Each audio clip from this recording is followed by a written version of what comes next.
Party crasher, the speaker calling her members back to work next week. At stake, a $26 billion emergency state aid package in which she says over 100,000 teachers' jobs at a minimum could be at stake. Francis Newton says that Congress is just digging us into an even deeper hole. Joining Francis is Jonathan Hoenig and Christopher Hahn.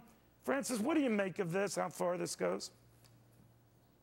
Well, I think that we could be throwing more good money after bad. I mean, the real problem is that we've got $3.1 trillion in unfunded liabilities for pensions, and I think we could take a look there and cut some costs. We've also got $28.7 billion in payment errors for Medicaid, and so instead of throwing this 26 billion out there that where does it stop? I think we can find some cost-saving mechanisms within the systems.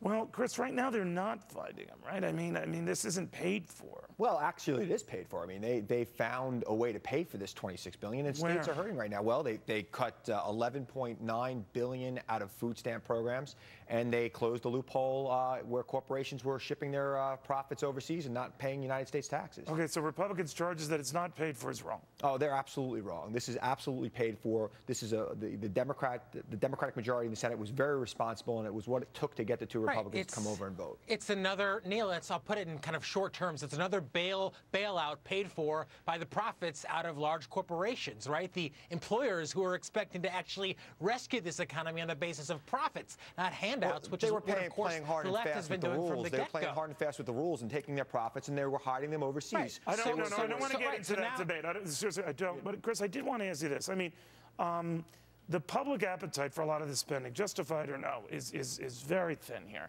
And I'm wondering, by dragging everybody back next week to push this through, how does it incentivize a governor or a state legislature to continue the discipline we've been seeing out of a number of them to get their books in order when they know that there's manna coming from Washington? You know, there's a lot of pain going around in state government. Here in New York, our budget was 125 days late. It just got passed yesterday. Yeah, but I know I'm going to get some money from Washington. I might not be so. There was a $9 billion hole in that budget. $1 billion of it's going to be fixed by this process, which is very much needed here in New York. There are a lot of programs that are feeling a lot of pain, and this could go towards reducing our property taxes. So you don't think it's going to disincentivize people to get? Absolutely not, because Francis, there's so much pain to go around. What about you? Well, here's the thing. I just really think that they're hurrying into this, they're rushing into this, and I really think there needs to be a large consideration for the fact that they've got to get something through before November, and I think that they could really clean it up from the inside before throwing more money at it, regardless of whether or not it's paid for.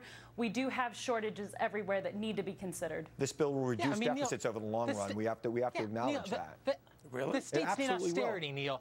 Go ahead, John. The states need austerity. Everyone is tightening their belts. And the states, yes, including the Medicare and the teacher unions and all the entitlements that we've come to regard as sacrosanct, they need to be challenged as well. Everyone's tightening their belts. The states need to get in line. All right. Well, I think it's going to become the law of the land shortly, so we shall see. Guys, thank you very much. The president is spending his birthday not with his family, but some union buddies.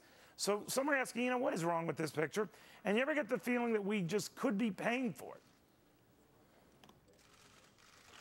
Tomorrow on